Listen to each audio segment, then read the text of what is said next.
Oh, hello. Hi. A little birdie told me that you're almost 78. Is that true? In a couple of months, I will be. Wow, that's amazing. Do you mind if I ask you a few questions? No. Let's take a little stroll down these stairs. Sure.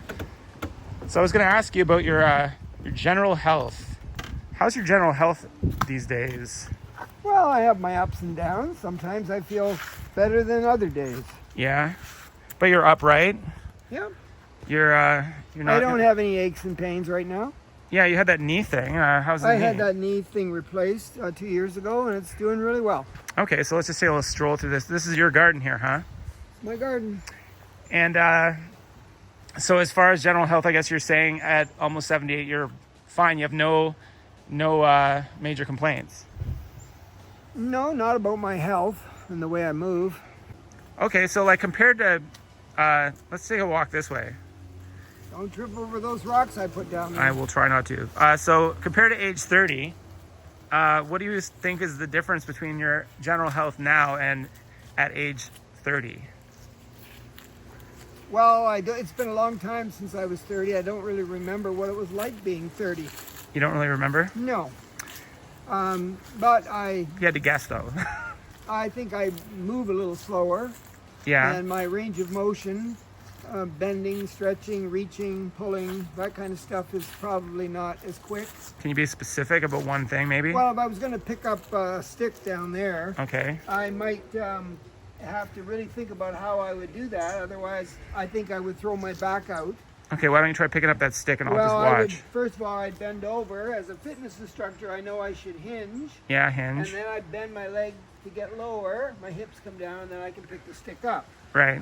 If I'm not paying attention, I might just want to pick up that leaf there, and I might just bend over and not bend my legs and reach down and pick it up. Yeah. Which puts a lot of pressure on my low back and my hamstrings in the back of my legs. Yeah. Not good. So I have to pay attention to what I do. Yeah. And my brain seems to be not working as sharply as it used to. So I have to pay attention to what I'm doing. Otherwise, I sometimes fall down and hurt myself. How about like breathing and like your heart and stuff? Do you feel like you're gonna drop dead any second or what? No, I don't at all. I can do aerobics. I can walk. I can run. I can jump. I can ride a bike up and down hills. In fact, I have a bike, and I don't have any gears on the bike. Mm-hmm. In other words, there's no brakes, no gears. It's just an old-fashioned kind of bike. Mm-hmm. So when I have to go up a hill, I really have to work at it. I can't reduce the gears or change the gears so that it's easy. Yeah. And like say a tiger just like leapt into the yard, would you be able to just run away like a normal person who's 30? Yeah, I would be, but I would probably be moving at a little slower pace. Right. So you wouldn't just like fall over and No. let it eat you. Okay. Okay, so what I'm going to do is this is a little exercise to determine whether or not you have problems with memory in general. Okay. Whether it's short-term or long-term. Mm-hmm. It's just it deals with short-term because I'm going to show you something and I'm going to expect you to remember what I show you in a few minutes from now.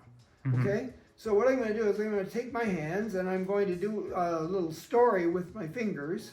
But I'm only going to use these three in the middle and these three in the middle, and I'm not using my baby finger or my thumb. So to get those fingers out of the way, I'm going to place my thumb on top of the nail of my baby finger and push down. So those thumb and baby fingers on both hands are busy now staying out of the story. Here's the story. So the story is take all 6 fingers and stick them together, and that's position number 1. Mm-hmm. And position number 2 is just the bottom 2 are stuck together. Position 3, position 4. Position 5, they're all apart. Position 6, just the bottom 2 are apart. Position 7, the middle 2 are apart. And position 8, the top 2 are apart. So you have to go from 1 to 8. So let's see if we can remember. There's position 1, 2, 3, 4, 5, 6, 7, 8. Mm-hmm. And each of those positions has a name. Is this a Fraser McGillicuddy thing? No. Oh. Each one of those positions has a name, and then there's a story to go with the names. Okay. So if you showed that to somebody and you maybe reviewed it a few times and repeated some of it over and over and over again and tried to get them to practice and practice and practice. If they could never do it, not even from the beginning, Right. they couldn't even get to this stage, Right. position 1. Maybe they can't even grab their baby fingers with their thumbs and push down. They don't even understand what that means. Yeah. You're showing them, you're going over and over, you're telling them what to, they just don't get it. Don't get it. Then they have definitely a memory problem. Some kind of cognitive issue. Yeah, they could be on the beginnings of dementia, short-term memory. It could be a memory fog. I don't know what it is, but they definitely have a problem. All right.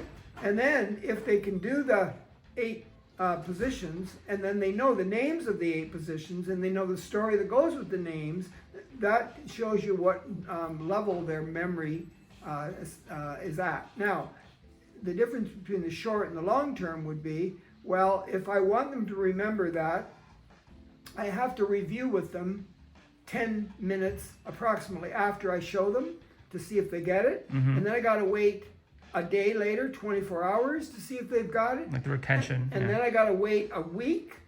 So the Yeah. combination for short-term memory is just show them. Yeah. But the combination for long-term memory, to get it in the long-term memory part of your brain, is 10, 24/7.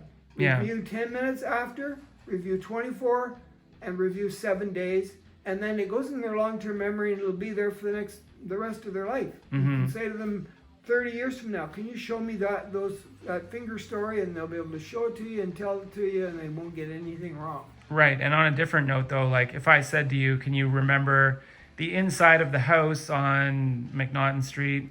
Would you remember the inside of that house? Yes, but there's a reason. It really means something to me. It meant something to me then what the inside of the house looked like. I had memories, and most of them were positive, so I wanted to remember those things. Right. If they were negative, I'd probably use my brain to block them out. Right. But I had a good time when I was young, living at the house I was at when I was young, and so I wanted to remember. And I thought about it a lot, so I practiced remembering. Yeah. And I did that my whole life. So I've practiced, they say, practice makes permanent. Not perfect, permanent. So practice, repetition, no matter what it is you're trying to remember, works. All right, we've changed settings, and I was going to ask you about mood. How about mood at this age of your life? What do you think about that? Well, I always remember, no, I should say it this way. I feel like I'm a very positive person. It could be because I had a great childhood and lots of happy things happened to me over and over and over again. And I didn't have very many traumatic things, any bad things that really happened to me. So I remember all those things as being good for me, and maybe that turned me into a positive person.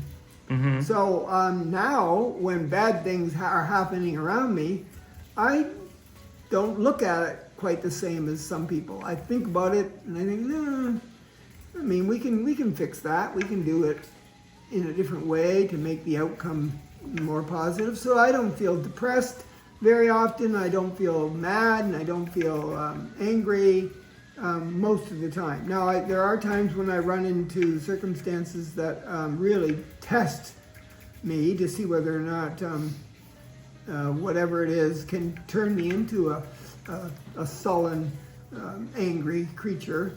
And there are times when I've done that, but not very often.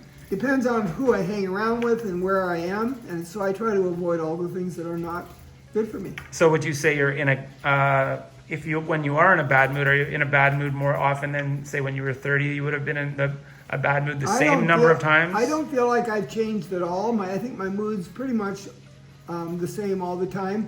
I'll tell you why I think that too. Not only do I feel it, but the people around me tell me that I'm that kind of a person. Like, I've won some awards in my life that I never tried to win. I just won them because I guess I was a positive person. For example, I was the first peace medal winner in my town. They had this new thing. The town came up with this new idea that they were going to pick people who were really happy and good and peaceful people that encouraged others to be that way, and they were going to give that to one person every year, and I was the one who got the first one. I wasn't even trying to get it. Didn't even know it existed. Okay, so on the record here, you're saying generally in a good mood. Some things, it's like the same things that would have bothered you 30 years ago still bother you if they do bother you, kind of thing. No, Like nothing much has changed. You're not, saying. Not much has changed, and not many things have bothered me, but there are a few. Okay. All right, now I want to ask you a little bit about medication, because people think of people of a certain age being on medication more often, I guess, right? So would you say, what's your take on meds?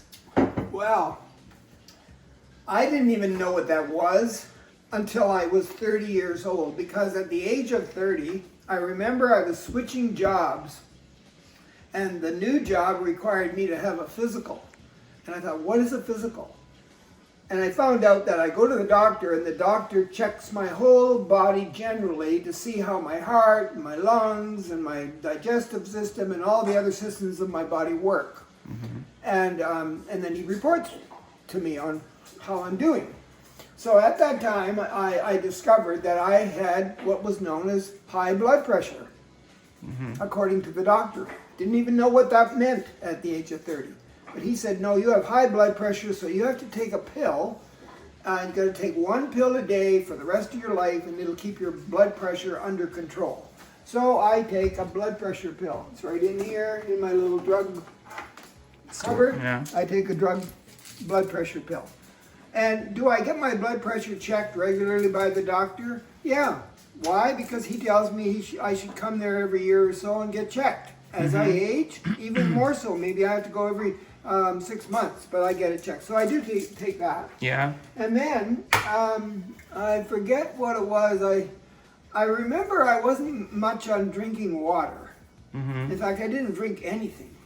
Maybe I'd have a sip of water once in a while. I think when I was a teenager, I remember drinking water when I got thirsty. But other than that, I didn't drink coffee, never drank beer, never drank wine, and drank a little tea here and there, but not very much of anything. A little bit of pop? I drank some pop, which I shouldn't have drank now that I realize that I shouldn't be taking in too much sugar. But I did have milk the odd time when I had cereal, but that was about it. No big deal. And then I never had any problems with urination. I never peeing. I never had any problems with that. In fact, I was such a focused worker that sometimes I never took a break at all, and I never even went to the bathroom even if I had to go. Right, just held it in. I just held it in. So I was having a physical by one of my doctor's friends, another urologist doctor, and he told me that I had a prostate problem. Now, the prostate is a little gland that sits down around your urethra, which is the tube coming from your bladder out through your penis outside. In the butt area. Yeah, and he said a lot of people as they age get this urethra prostate gland problem, which it squeezes on your tube and it won't let the pee out. So he said, you got to take a pill for that. So I take a pill for that one. That's it. Now, I did learn, though, that as I have been teaching fitness for a long time and getting smarter when it comes to food, and doing a lot of research on that, I learned that there are certain things that I need to take to be healthier according to the work. Like vitamins. Vitamins. So there are a bunch of vitamins in here that I take every day. Okay. And other than that, I only take these two pills that are prescription. Okay, so the prostate one and the blood pressure one. That's all I take. And so what if you didn't take the the blood pressure one, for instance? What would happen? How would that manifest? Well, the doctor said that if people have a blood pressure problem where it goes really high or really low, if it was really low, you might faint when you don't want to faint. You might lose consciousness. You might get into a car accident. You'll fall down the steps or something. Right. If it gets too high, you might have pains in your heart. You can have a heart attack. Okay. So it's a regulator, you're saying? Yeah, so I don't really want to have those problems. It's no big deal. Yeah. And I don't. He said to me, it'll keep you alive longer if you take it than if you don't. So it's a And once a it's- day thing, or? Yeah, and I'm not gonna. He said it's not gonna do anything to you. You're not gonna think differently or be able to have less energy. It's not gonna do that. It's just, and this one here, it just tells that little prostate gland that's circling my urethra to relax a little bit. Right. But you wouldn't say you're like kept alive by medication. Oh no! In fact, if I forget to take those, nothing will happen. Nothing to me. generally will happen. No. Okay. Well, we're back out here again. So I was going to ask you about your interests at almost 78. What's up with your interests? Well, my favorite thing to do is be in my garden. Yeah. And as you can see, there's a lot of rocks in my garden. Yeah. There's rocks here. I made a little patio. Yeah. There's rocks here. I replaced the grass I had, Yeah. right? There's big boulders. Yeah. I just like rocks. Yeah. And if you look around, you might think, how did this garden get here? Yeah. Some people Because would. when I bought the house, when it was pretty new, almost 40 years ago, this yard was nothing but grass. Right. And there was the odd little tree, and that has since died and it's gone. Yeah. So everything that you see here, I put here. Yeah. The rocks I put here, the big rocks, the little rocks, the deck, everything you see, all the big trees and everything, I put it here by myself. Mm-hmm. And I had the odd help from my wife and my family, but basically I did all this work. Yeah. And you know what? I have to maintain it. I'm a little bit artistic in terms of pictures and stuff, so I look at the way the trees and the rocks and the clothesline and the bird feeders and whatever fill up the space. Yeah. So I'm always changing things. So I like to be out here and I like to move a lot, and I'm interested in plants and rocks. Yeah. Because some people might look at this and think, oh, some bunch of guys came and did this, and you just sat there in your easy chair and did nothing. No, I didn't. I got all the stuff, ordered it, paid for it, and unloaded it and arranged it myself. And you still do it. And I still do it. In fact, right now I'm working on, I like birds too, and I like animals. I have a Yeah. cat, and my family has dogs and stuff. But I like birds. Yeah. So I have this bird feeder here, Yeah. and I'm going to get, I got another one over there, and I'm going to get a new stand for the bird feeder. I was looking on the internet this morning, and I called the company, and I know exactly what I want, and I'm going to put a new stand right here Oh. with about 4 bird feeders on it, and I'm going to be in heaven because the birds are going to love it. Yeah, yeah. So besides from like this outdoor stuff you're talking about, like some people think, oh, if you're like quote unquote old, you play Parcheesi and pickleball and watch Wheel of Fortune. How about that stuff? Do you do any of that stuff? Well, or? I watch television, and I usually watch animal shows and garden shows. Usually, maybe around 8:30, 9 o'clock at night, I slow down Yeah. and I sit down and I watch that with my wife, and then usually around midnight I go to bed. Yeah. Maybe 10, 11, 12, I go to bed.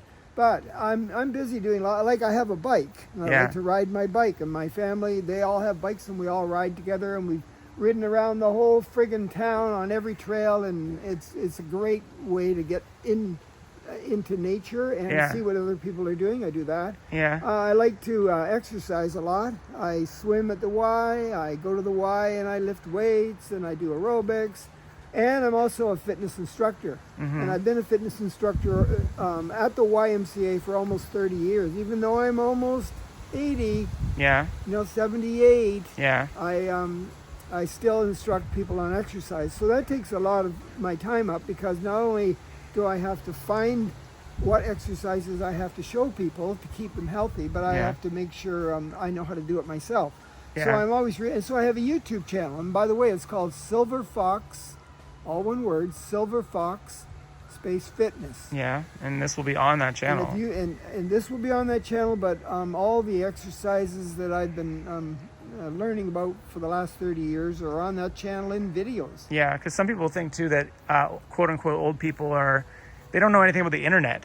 You know, they don't. But you have a YouTube channel. That sounds like you know something about the internet. Well, not only that, when I was a teacher, I used to teach elementary school kids, so kindergarten to grade 8. And at that time, there were no computers and there was no internet. Yeah. And then in the last 10 years of my career, the computers appeared and the internet came into play, and I Yeah. had to learn how to do all that so Mhm. I could teach the kids how to do it, and the teachers. Some of them needed my help teaching them how to do that. Yeah. So I learned a long time ago at the beginning how to use computers and how to use the internet, and now I'm just using all that knowledge and fitting it into my life right now. Yeah. So do you know what an app is then? You know what an Yeah, app? an app is a short way of saying application. An application is a program Yeah. that does something like it might be a mail program. So Mhm. there would be an app on your phone or your computer that would deal with the application of whatever mail needs to have happen. Right. Right. So you're not tech illiterate, and you have an interest in those kind of things And too. I love travel, and my wife and I, when we retired 25 years ago from being teachers, we started to travel the world. So I've lived in the Amazon jungle. Yeah. I've visited the gorillas in Rwanda and sat with them in the mountains. I've lived in Tuscany in Italy.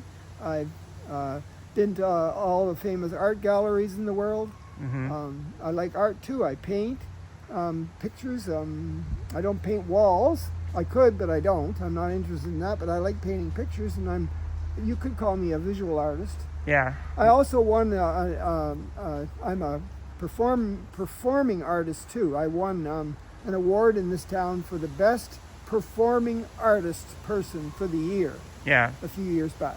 Okay. What are you not interested in? What's something you don't feel like doing, or like video games? Well, I'm interested in everything and in every part of life, but I have some favorites, so I spend most of my time doing my favorites. So I'm interested in. If you said to me, "Are you interested in video games?" I'd say, "Sure." You want me to Play a game. play or a game? something? I would. But you're not actively playing. No, video I've got games. other things to do, and I can't. I've only, I'm only only so much awake time. 16 hours a day. So, Right. Right. and I like cooking. Couple more questions here, Robert. What's a hang up? What are your hang ups at this point? Could be anything. Politics, local. Well, let's just talk about the house that I live in. Mm-hmm. Okay, I've been married for almost 60 years to that woman right there Yeah. who's making the salad. Yeah. And we are very similar in that we care about the way our house looks and whether or not it's clean. Yeah. If somebody came in the house and say had their shoes on and their shoes were muddy or something and they made mud, that would bother me. I Right. wouldn't be able to handle that. I'd have to tell the person that that's not acceptable here. Or if I hang something on the wall, like one of these pictures that my son painted, and I wanted it to be there, and somebody tried to move it, that would bother me too. I wouldn't be nasty to those people. It would just be I couldn't handle that. I don't like change very much, although I like variety. You don't like dirt. Like, No, I don't, but I am dirt on the floor. But I am a kind of a slob too, so my wife checks me to make sure that I don't make everything too dirty. But I'm also like, if I had to, I would wash all the floors and the counters and the walls and the windows. If there was no one else around to do it, yeah. I would do it. Would you say that you have any of those syndromes like ADHD, OCD, whatever? No, I don't it be? think I have any syndromes. No syndromes. So you've managed to get this far. No syndromes. No, you don't have some kind of like disability you haven't mentioned yet that you've got. Like, oh, I've got this disability No, that I don't have any. You want to reveal anything to the No, viewers? it's not that I don't want to reveal it. If I had it, I'd tell you because I'm honest. And Right. I don't lie, and there you go. There's nothing specifically like, yeah, okay, I gotcha. So there's, aside from just the cleanliness thing where you like to keep things in a certain order, and you don't like On people the other hand, come in the other room, the living room. Okay. So it does look like this is sort of like there's some kind of organizational thing going on here. Yeah, I don't know about the lighting in this room now and what you can see. I can but, see. I like it the way it looks, and by the way, I like secondhand shopping, so I go to a lot of thrift stores with my wife, and I just Yeah. pick up unique things that I like. It might not even match. It's eclectic, I guess. Yeah. Anyway, so everything that you see in here, everything except maybe the paintings that my son did, everything was secondhand. Okay? Everything. Even the giant, beautiful rug I've got there, secondhand. And I place it, and I have reasons for everything, and I think it looks good. So, do I just leave it that way forever? No, heavens. Next week, if you came in this room, I might have everything in a different spot. Okay, the feng shui. Yeah, I can handle that as long. But if somebody else moved it, it might bother. You like to control the environment, sort of Well, thing. my wife and I do this together. But if we kind of agree, It's a bit of a hobby. yeah, and we think the same way. And then what if someone said, "What is that thing over there on the couch that looks like it doesn't belong there?" Yeah, somehow? I would tell them that I have a cat. I really value my cat and love my cat, and she likes to hide. And so I ask her, "Hey, Twyla, Cat. would you like me to put a tent up and you can hide in there so you don't have to get bothered by anybody and anything?" And she purrs. Somehow and so I make a respond. cat. So there's a cat in this thing, possibly. There might be. She's black. I can't really see, but oh, wait, I do see something. The couch is black. The blanket is black, and she's in there.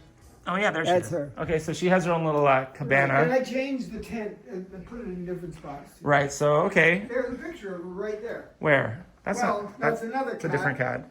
But she's around here. There's a couple pictures of her around. She's somewhere in this house. Okay. And finally, I was going to ask you about goals because people think, if quote unquote old people are like, I don't have any, I'm done with goals. I don't want to do anything. I want to watch Wheel of Fortune. That's it. Is that true? Well, I don't know about the word goals. In other words, some people say, well, within the next 10 years, I'm going to do this. I'm going to lose weight. I don't think that way. I just think, what do I want to do today? And I make goals. What am I going to accomplish today that's going to make me feel good? And then I maybe make a list of it, or maybe I just think about it and then I go and do it. Right. And then I might go, well, I'll have some goals for a week. By the end of the week, I want to get the windows washed. Yeah. And then I do. I work toward that, and I try to get my goal accomplished. What if someone said, oh, well, you're 77 3/4. What about your don't you think you should do something now before it's too late, blah, blah, blah, and that kind of thing? I don't worry about that, no. I don't. If somebody said to me, well, do you want to travel any more before you die? And I go, yeah, probably. Yeah. But do you want to have a goal that you better do that in the next 2 years, otherwise you might be dead? And I go, no. No. I don't think that way. I'm not thinking about necessarily that tomorrow I might be dead. You're kind of winging it a bit. Well, I'm just living in the moment. So if someone said that, you kind of think that they were weird a bit if they were No, I don't think that. I just think I'm going to live in the moment. I got to enjoy what I'm doing. Yeah, because there's people that Otherwise, life will go by real fast and I'll miss it. would say things like that. They're like, I want to, they would be thinking about time a lot. They get obsessed with those kind of things, But that's right? not me. So you're not like that. No. And I guess any final words before I, shut this off? Well, I remember there was a quote that I think my father told me when I was younger, and I've never forgotten it. And the older I get, the more I think it's true. And it goes like this: we get too soon old and too late smart. Oh yeah. So I don't want that to be. I want to get smart soon and live a long time. So you want to be smart before you get too old to be smart? Right. Something like that? I don't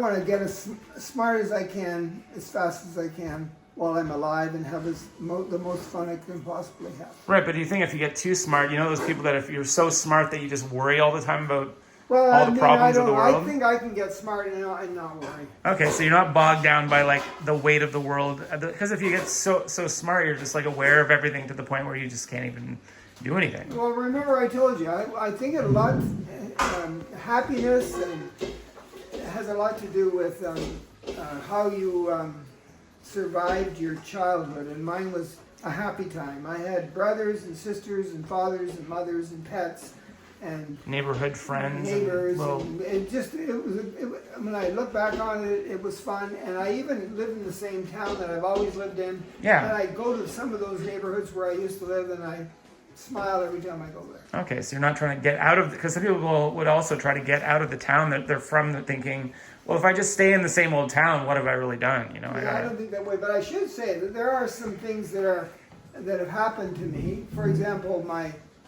father and mother are dead, They died. My older sister died. Do you think they died in a way that was satisfactory to them? You know, No, like, I don't think they did, but I mean that's what happened. But my life didn't come to an end, and I wasn't super depressed about that. That's just life. Yeah. So that could happen to me too. but would you say you took something from that, i.e., like maybe some of their habits you might not want to have No, adopted what I got their from habits? that was have fun while you can. You didn't get like don't eat a Harvey's hamburger for No, every I don't. meal, If I want to eat one of those, I do. but not every meal. I probably wouldn't, because Right. I'm smarter than that. I know Right. that that's not going to keep me alive longer. But that made them happy, I guess, to like. Well, whatever killed them. But I didn't I didn't have to go into therapy over it. Right. But they had certain issues like people might think hereditary, like because we've talked about the familial dementia threat, where it's like, oh, I don't want to get dementia like these other people that are in my family, right? So you've done things to actively avoid that, haven't you? To be like, I'm not going to get dementia like. I don't think about it that You're way. not licking- I just learn what I can that is positive and that will keep me alive longer and happier. Right. And I try to do it. Right, but you're not buying a collection of aluminum, cookware to cook on, that might, or licking aluminum pots all day kind of thing. You're not doing Well, that. if you're inferring that cooking with aluminum could give you a brain problem. Yeah, that's what I'm that's saying. what they said, and it might have been the reason why my mother died with dementia. Right. But I don't worry about that anymore. I'm smarter than that. Use I steel know- and cast iron. Well, it's not the tool that I'm using to cook with. It's what I'm eating. That matters, and I know what to eat. I think there's an element of like things like don't have asbestos stuffed in your ceiling and all that kind of stuff, I right? Like know, we've I learned know that. I believe that, and I wouldn't do that. Right. Okay, I guess that's it then. Well, thanks for allowing me to chat with you. Okay, see you in 78 more years. Okay, see you. All right.